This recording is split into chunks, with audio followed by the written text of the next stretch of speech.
Hi, it's Panda Movies here. Today I'm going to explain the horror movie called It Follows. Warning, there are spoilers ahead. Enjoy the video. Annie, a young woman, exits her home in terror, yet there is no evident threat. She borrows her parents' car and drives to the beach, where she calls her father and tells him she loves him through tears. It is revealed that she was brutally slain by Dawn.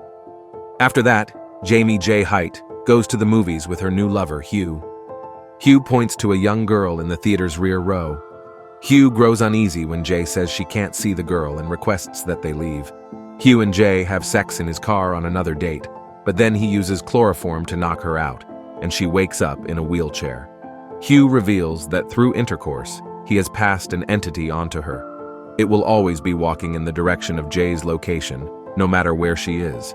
If it catches Jay, it will kill her and go after the person who passed it on before her. Hugh, who is passing it on to Jay as leverage. Hugh's claims are proven real when a naked woman appears and walks straight for Jay. Hugh drives Jay home and flees. The police are unable to locate the naked woman or Hugh, who was operating under a false identity, the next day. At school, Jay notices an elderly woman in a hospital gown approaching her, completely unseen by others. Kelly, Jay's sister, and Paul Baldwin and Yara Davis, Jay's pals, agree to help and spend the night at Jay and Kelly's house. Someone smashes the kitchen window that night, and Paul investigates but finds no one. Jay sees a disheveled, urinating, half-naked lady approaching her inside the house and rushes upstairs to alert the others, who are oblivious to the creature. Jay escapes the house when a tall man enters the bedroom. Her pals catch up to her at a nearby playground. Hugh's real identity is Jeff Redmond, and the group discovers his address with the help of their neighbor, Greg Hannigan. When Jeff's mother opens the door, Jay recognizes Mrs. Redmond as the naked lady she had seen approaching her in the Packard plant. Jeff explains that the entity began seeking him after a one-night fling, and that Jay can pass it on to someone else by having intercourse with them. Greg takes Jay, Kelly, Yara, and Paul to his family's lake cottage, where he shows Jay how to shoot a revolver. On the lakefront, the demon manifests as Yara and attacks Jay.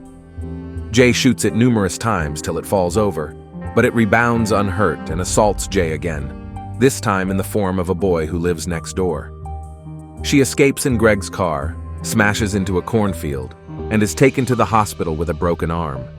Greg had sex with Jay in the hospital because he denies the existence of the entity. Days later, Jay witnesses the creature in the appearance of Greg approaching Greg's house, busting a window and breaking in.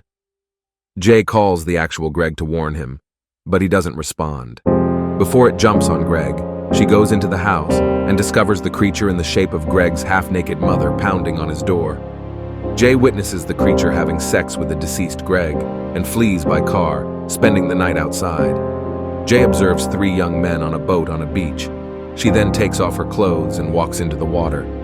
Back at home, Paul, eager to take a chance, offers Jay the chance to give it to him, but she declines. The goal is to lure the entity into a swimming pool and then drop electrical items into the water to kill it. Jay, who is waiting in the pool, notices the thing and knows it is her departed father. It throws the devices at her instead of entering the pool. Paul accidentally hurts Yara while firing at an invisible target, but hits the thing in the head. They wrap it in a sheet and shoot it again, causing it to fall into the pool. Jay is dragged underneath by her ankle as she tries to get out of the pool. After another shot to the skull, it sinks to the bottom, allowing Jay to flee. She approaches the pool and sees no body, but a mist of blood. Jay and Paul have sex. That night, Paul drives through town, passing prostitutes.